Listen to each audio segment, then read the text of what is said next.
there's been some major dips in cards. I promise we'd talk about this. So Ed, what do you think is like super good pickups right now since we're gonna hit a major dip, or we're pretty much in the dip? I don't know if we've bottomed out, but we're in a dip. No. Like some good cards to pick up. I mean, like, get whatever you can of Arabian Nights or Antiquities. I'm talking commons.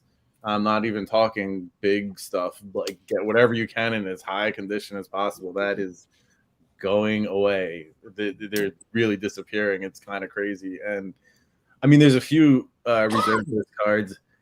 I've seen Moxman did his video today on reserve list, and even BA at Anger Collections. But like, you know, they all seem to cover either the high end or the low end. Like, you know, stuff like Sarah's Sanctum and the Cradle and stuff that's really up there. And then also the really bottom, like Conch Horn and all these other kind of ridiculous cards that are $5 and such. I mean, yeah, those are all that stuff is going to pop, right? But I think the more meaty stuff, and I'm going to make a video about this soon. Actually, I have it written down to this is subject, is going to be the $20 to $100 cards. Those are going to experience the most like expansion in terms of price and disappearance in terms of inventory out there. That's where it's at. Because I've been noticing when it comes to buyouts, it's about like affordability too. You can't just a $500 card. Yeah, it's going to go up to $600-700, right? Okay, how many copies can you buy? But a $50 card, you know, you can buy 10 times as many, so you can actually affect the market. And, you know, when there's a couple of people out there with the like mind that the same card, it really has kind of a drastic effect. And the cards that you're looking at that people are going to target are in that mid $20 to $100, probably something around 50. It's a good target. So, you know, I'm looking at stuff like Mind Over Matter. That's one of the cards I was going to talk about. Things like that. Yeah. So Bob, anything we should be looking for in the market at the moment? I'll be honest. I agree with Ed wholeheartedly about pick up old stuff. I hate the reserve list because I think it, you know, you're putting a spotlight in front of like other shiny candles, and you know, I think, and I don't, nobody can say for sure, but I think Legends commons are more rare than most rares today, right? The print runs are just anywhere near the same volume that they are today. So when you talk about some of the like Force Spike, which you can get for like $1.50 or $2, you know, I love targeting that. When I have to fill up an order just to get to like the shipping amounts and I'm on some site, I generally look backwards to even just like old commons, whether it's Arabian Nights or Legends. It's just something that appeals to me, and pick that up while you still can, because like Ed said, they're disappearing. They're not coming back. They're only going to go up at some point. And if the market ever really goes, oh, hey, you know what? That is a desirable collectible. They are disappearing. The attrition is bad. I think that getting older cards is where it's at. Now, as far as reserve list, I also agree with like targeting buyable things. Wow, this gets into a much deeper conversation I didn't want to get into here tonight. But if I was to say one card, I've said it here before, and that's Dream Halls. I think I look at cards and see what their effect is for playability, and Dream Halls is just one of those. Back in the day, it was kind of busted when you went up against a Dream Halls deck, because it's like bam, bam, bam. They play out their whole hand just by discarding another card. I mean, think of it. So Dream Halls is in play, and you have another, I don't know, Force Spike in your hand, and you have Omniscience. Well, you get to play Omniscience for free because you discard your Force Spike and put your Omniscience into play. Now you play everything for free, and you get rid of your own Dream Halls. So, you know, it's crazy, these 15 casting cost cards that you can drop for just discarding a card. Dream Halls is crazy. It's too low, in my opinion, for what it does. At around $50 on the reserve list, it's just a busted card. I also love Portcullis, not a reserve list card, but look at what Portcullis does. I don't know why it doesn't see really annoying commander play.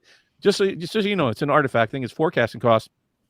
When it's in play, when Portcullis comes into play, if there are 2 or more creatures in play, any other creatures that come into play after that they get exiled until Portcullis leaves. Right? It's just an abusive card, and I think it's like $1.50. Get the OG version. I agree with a lot of people. Go get the OG versions of things. Yeah.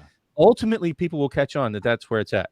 As far as sealed, which is where I'm at, I don't like buying like open cards nowadays, period. Like you buy cards to play your decks. That's a whole different reason than finances. For finances, I say, I mean, I'm a broken record. What do I always say? What's my tagline here? What's the surest way to lose money? Open products. Open products, right? So I don't agree with targeting even things that are opened right now, not in the financial sense. If you need them for playability, that's one thing. But for finances, no, not at all. Don't buy anything new. Go old. Or buy new sealed because it has a very, very hard floor. Sealed product rarely goes down. Goes down. And almost all of it over time will go up. Any single printing of any card can go down. Let's say they reprint the reserve list and things do drop through the floor. Sealed product will not. The alpha boxes are going to hold their price, probably go up. Any boxes that you buy have a hard floor. They don't go up as fast. They're not as spiky or sexy as most cards. They don't have that flashy value to them, but that's where it's at. And Rudy says it, 7 to 10% a year. There's a lot of good deals out there, even on sealed. So keep your eyes open. Buy products that are good. Yeah. Like your Modern Horizons 2. I don't care if they're coming out with another print. Commander Legends, still a good deal. I think we're kind of a little late, but Ravnica Allegiance is going to go up. I think it's already at like $140 or more. Yeah. Theros Beyond Death is going to go up. Throne of Eldraine definitely going to go up. Ikoria is already on its way up. Buying sealed and keeping it sealed is a great way to earn money over time, but you have to have discipline. So, all right. So buy and buy more. Buy. Now's the time to buy. Buy. That's right. Ed, you're going to say something. I said 100%. Yeah, it's totally time to buy. And you know, he made a good point about you got to look at what you're buying too. You can't just buy any old sealed reservists. I mean, you can, right?